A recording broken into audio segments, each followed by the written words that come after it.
የምንገኘው ሀላባ ነው።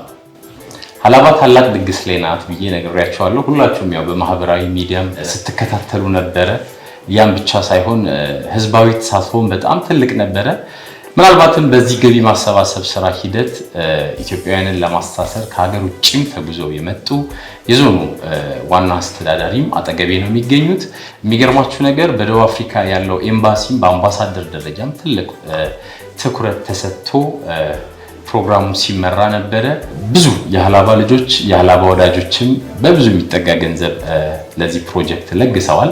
እኛም የመስክ ምልከታ ባደረግንበት ሰዓት የስቴዲየሙ ግንባታ እጅግ በጣም እየተፋጠነ ነው ያለው።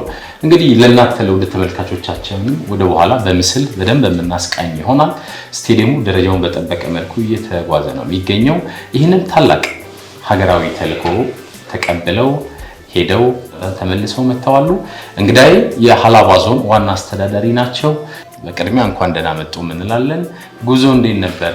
የዲያስፖራው የተወላጁ አቀባበል እንዴት ነበረ? ካሰባችሁት እቅድ አንጻር እንዴት ነበረ? ውጤቱ እንዴት ይመለከቱታል የሚለውን ነገር ነው።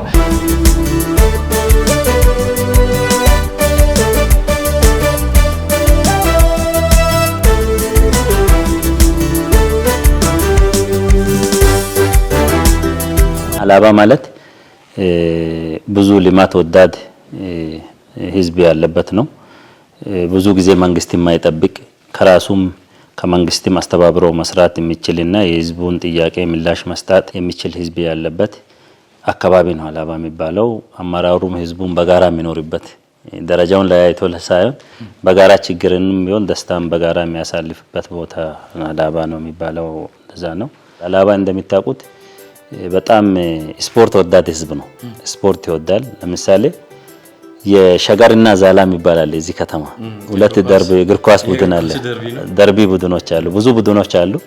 ግን ለረጅም ጊዜ ለረጅም አመታት ደርቢ ሆነው የቆዩ ሸገርና ዛላ የሚባሉ ክለቦች አሉና እነሱ ሜዳ ሲጫወቱ ቢታዩ ኢትዮጵያ ውስጥ እንደዚህ አይነት ደጋፊ ያለውን አታገኙም። ይሄ ሆኖ እያለ በህዝብ ተሳትፎ በዚህ ዘርፍ የተሰራ ነገር የለም በሚል ስቴዲየም ያስፈልገናል በሚል ስቴዲየሙንም ህዝብ አሳትፈን እንሰራለን በሚል ከአመራሮች ጋር ተነጋገር።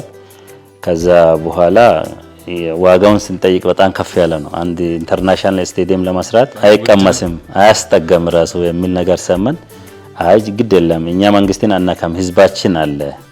ህዝባችን ደግሞ ራሱን የማልማት የብዙ ጊዜ የቆየ ልምድ ያለው ስለሆነ ይሄን አጀንዳ ይዘን ህዝብ ጋር ከቀረብን ህዝቡ ይረዳናል በሚል ከአመራር ጋር ተነጋግረን የጋራ ካደረግን በኋላ ሀብት አሰባሰቡን እንትኑን ስንጠይቅ ገንዘብ መጠኑን ወደ 1.4 ቢሊዮን እኛ የምንፈልጋትን ስቴዲየም ለመገንባት ወደ 1.4 ቢሊዮን ከኢኮኖሚ ማሻሻያ በፊት ማለት ነው።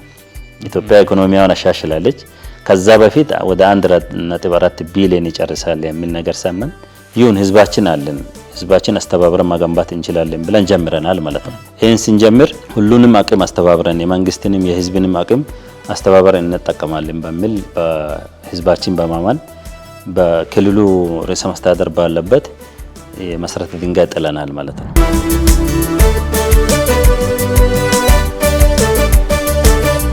ከዛም ህዝብ ማስተባበር ስንጀምር ከራሴ ነው የጀመርነው ማለት ከዞኑ አስተዳደር ከወር ከማገኘው ደሞዝ ቀጥሎ አመራር አጠቃላይ መንግስት ሰራተኛ ነው ጨርሰን የጀመርነውና ከርዕሰ መስተዳድር ጀምሮ ማዕከላዊ ኢትዮጵያ ውስጥ ያሉ አመራሮች ያላዋጡ የለም ለዚህ ስታዲየም።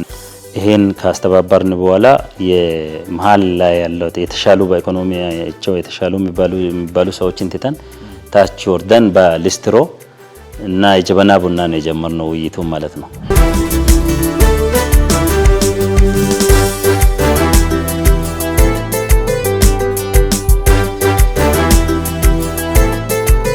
የዲያስፖራው የደቡብ አፍሪካ ብቻ አይደለም ነው ዱባይ ሄደናል ቀደም ሲል ማለት ነው። ሌላውም በቨርቹዋል ሚቲንግ ሰብስበናል። አሜሪካውንም ስንሄድ ጆሃንስበርግ ላይ ነው መጀመሪያ የወረድነው። እዛ የነበረው አቀባበል በጣም ደስ የሚል ነበር። ዲያስፖራው እንዲህ አይነት አቀባበል ያደርጋል ወይስ ከሚባል ድረስ። ሰሞኑን ደግሞ ጉዞ ያደረግነው ወደ ደቡብ አፍሪካ ነው። አንድ ወር ያህል ቆይተን የመጣነው። ስንሄድ ጆሃንስበርግ ላይ ነው መጀመሪያ የወረድነው። እዛ የነበረው አቀባበል በጣም ደስ የሚል ነበር። 188 ሚሊዮን አካባቢ ነው የሰበሰብነው ጆሃንስበርግ እና ዙሪያ ላይ እሱን ከጨረስን በኋላ ጉዞ ያደረግነው ወደ ኬፕ ታውን ነው። በጣም ደስ በሚል ሁኔታ እዛ ደግሞ ወደ 280 ምናምን ሚሊዮን የሰበሰብነው ማለት ነው። ሀላባ እጅግ በጣም በፈጣን የሆነ የኢኮኖሚ እድገት ላይ የምትገኝ የማዕከላዊ ኢትዮጵያ ተወርዋሪ ኮከብ ከተማ እየሆነች መጥታለች። ከእሳቸው አንደበት እንደሰማችሁ ብዙ የተባለለት ብዙ የተነገረለት የሀላባዎች የምንጊዜም የአንድነት የመተሳሰር ታላቅ የሀላባ ሁለገብ ስቴዲየም ግንባታን በማስተባበር ህዝባዊ አንድነታቸው ያለመሸርሸሩን ህዝባዊ የሆነ አስተሳሰባቸው አሁንም በኢትዮጵያዊነት ጽኑ መሰረት ላይ እንደተገነባ የሚያሳይ ምልክት ነው። እንግዲህ እሳቸው የመሩት ልኡካን ቡድን በቨርቹዋል በቪዲዮ ኮንፈረንሲንግ ዱባይ፣ አሜሪካ ከሰበሰበው ገንዘብ ጭማሪ ብቻ በአንድ ደቡብ አፍሪካ እስከ ግማሽ ቢሊዮን ብር የተሰበሰበበት ነው። ምናልባትም ሌላኛው ገጽታ ሌላኛው መልክን ለኢትዮጵያ የሚያሳይ ትልቅ ህዝብን አስተባብሮ ይህን የመሰለ ሜጋ ፕሮጀክት መገንባት እንደሚቻል ያሳዩን ታላቅ የፊት አመራር ናቸው። እንግዲህ ሀላባ ተገኝተናል። በትውልድ ቅብብሎሽ ስትመራ የነበረች ዞን ናት። እንግዲህ ቀድሞ ዞኑን የመሩ ግለሰብ ናቸው። ከዛም በተጨማሪ አሁንም ዞኑን እየመሩ ያሉ ሰዎች አሉ።